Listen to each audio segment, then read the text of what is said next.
Welcome to math classes. आज हम एक क्वेश्चन देखेंगे जो बोर्ड में ही पूछा गया। 3 क्वेश्चन एक साथ ऑब्जेक्टिव क्वेश्चन है। चलिए क्वेश्चन को स्टार्ट करते हैं। क्वेश्चन कुछ इस तरह से है। क्वेश्चन हमारा इस तरह से है। 3 क्वेश्चनों को हम देखेंगे आज।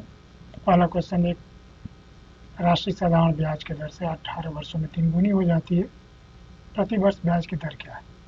तो हम जानते हैं कि ब्याज की दर ज्ञात करने के लिए सबसे पहले हमें इसमें मानना पड़ेगा कि मानक मूलधन 100 रुपये। मिश्र धन चूंकि 3 गुनी हो जाती है इसलिए ब्याज हमारा 200 रुपये हो जाएगा। दूसरा जी, समय 3 वर्ष दिए 18 वर्ष दिया हुआ है, हमें निकालना है दर। तो ब्याज दर का सूत्र होता है ब्याज गुणे 100 बटा मूलधन गुणे समय। ये साधारण ब्याज का सूत्र है। इस पर हम इसको अप्लाई करेंगे। ब्याज जो हमारे पास है 200 इंटू 100 अपन मूलधन 100 इंटू समय 18 वर्ष। अप्लाई करने के बाद हम देख रहे हैं कि बहुत सी संख्याएं इसमें कट जा रही है, इससे ये कट जाएगा और इसको हम काटेंगे 9 टाइम्स और ये हो जाएगा 100। अब ये नीचे लिखेंगे हम 100/9 काटेंगे तो 11.11 ये आपका परसेंटेज होगा। और प्रश्न में देखिए ऑब्जेक्टिव में विकल्प बी सही है हमारा। दूसरा 19 नंबर क्वेश्चन देखे। 3 to the power a plus b equal to 9 into 81 into 27। तो find out the value of a plus b to the power 2। तो सबसे पहले हम क्वेश्चन को नोट करें। अब हम क्या करेंगे, 9 को जो हमारे दिखाई दे रहे हैं यहाँ पर 9, 81 और 27, ये तीनों को फैक्टराइज करेंगे 3 के बेस पर। तो हम इसे कर देंगे। 9 का हो गया 3 स्क्वायर, 81 का हो गया 3 टू द पावर 4 और 27 का हो गया 3 टू द पावर 3। अब हम जानते हैं मल्टीप्लाई में बेस यदि समान हो तो गुणा में घात जुट जाता है। यानी बाएं तरफ होगा 3 to the power a plus b equal to 3 to the power 2 plus 4 plus 3। 3 से बेस कैंसिल हम कर दें, हमें मिल गया a plus b equal to 2 plus 3 plus 4।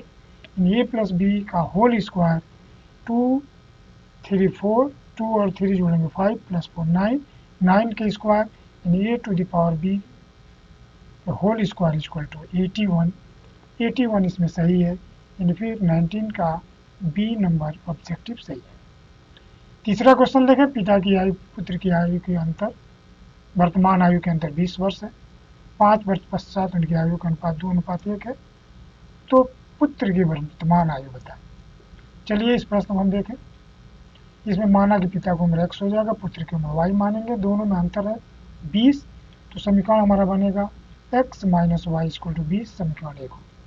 अब कह रहा है 5 वर्ष बाद। बाद का मतलब होता है कि जोड़ना, पूर्व पूछे तो घटाना। अब बाद 5 वर्ष बाद चूंकि पिता की उम्र में भी 5 वर्ष जुटेगा और पुत्र की उम्र में भी 5 वर्ष जुटेगा, तो हमारा हो जाएगा। तो 5 वर्ष बाद दोनों का अंतर 2:1 हो रहा है, तो हमारा हो जाएगा x प्लस 5 यानी पिता में भी हम 5 जोड़े इक्वल टू 2 y प्लस 5 यानी पुत्र में भी हम 5 जोड़े। तो कह रहा पिता जो है पुत्र से दुगुनी है, तो 2 से हम मल्टीप्लाई कर देंगे पुत्र के तरफ। अब इसको खोलिए इस क्वेश्चन को। x plus 5 equal to 2y plus 10, पक्षांतर करेंगे 2y x minus 2y equal to 10 minus 5 यानी x minus 2y equal to 5। ये हमारा समीकरण नंबर 2 हो गया। अब दोनों समीकरणों को हम एक साथ नोट कर लें।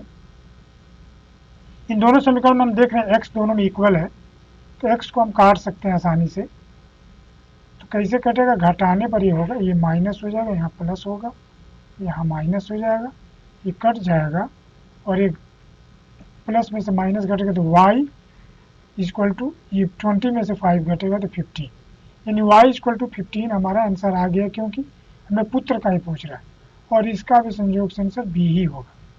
लेकिन मानकर चलिए कि इसमें पूछ दे पिता की उम्र क्या है, तो चलिए हम आगे बढ़ रहे हैं।